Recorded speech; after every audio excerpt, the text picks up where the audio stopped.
L'Eurovision, c'est aussi à géométrie variable en fonction des pays, parce que certains se passionnent. Je pense à la Suède où 85% quand même de la population suit la compétition. Nous, en France, on a un peu, c'est vrai, délaissé le concours. Pour quelle raison? On trouvait ça un peu trop ringard, un peu trop kitsch?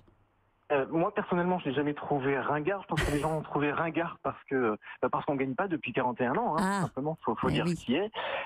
Évidemment, il y a des parties qui sont parfois toujours un petit peu kitsch. On n'y échappe pas forcément cette année, quoique la finale de demain soir est quand même relativement soft à ce niveau-là. L'engouement en France revient quand même, hein, depuis 2016.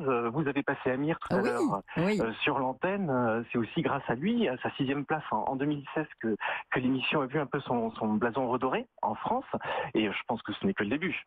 Bon, pourquoi est-ce qu'on ne parvient pas, dites-moi, vous devez le savoir, vous, à décrocher cette fameuse première place?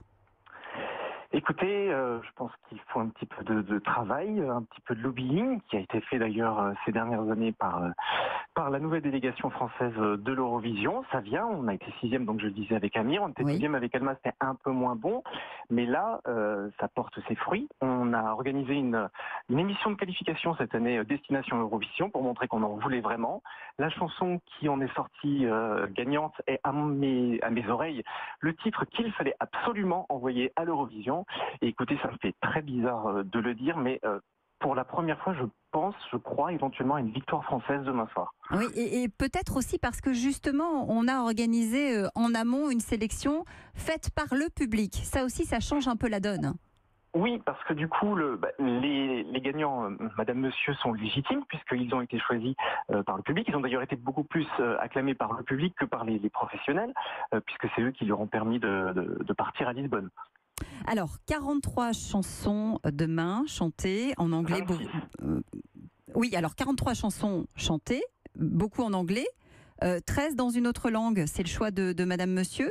C'est aussi ce qui a fait le succès du Portugais, hein, qui a remporté l'année dernière le concours. C'est d'ailleurs pour ça que ça se passe à Lisbonne. Oui, c'est ça. Il a pu reprouver en fait qu'on pouvait gagner le concours avec une chanson dans sa langue d'origine. Et avec la France, évidemment, ce titre Merci, c'est aussi ce qui fait le charme de la chanson et ce qui, bizarrement, n'empêche pas le message de passer, le message transmis par Madame Monsieur. Donc voilà, c'est un petit côté authentique qui peut aussi nous porter bonheur. Donc 26 chansons qui restent pour demain, c'est ça? Voilà. C'est Les ça. Français Ouais. passent en 13e position. C'est un Oui. chiffre porte-bonheur? Pas forcément, mais on va dire que quand vous passez à l'Eurovision, vous avez au préalable un tirage au sort qui détermine si vous êtes dans la première ou dans la deuxième partie du show, entre 1 et 13 ou 14 et 26. La première partie est réputée assez défavorable et il y a environ 2 places qui sont vraiment très bonnes en première partie, la 11e et la 13e. Et c'est celle que nous avons reçue cette nuit de la part de la production qui a établi d'elle-même l'ordre de passage.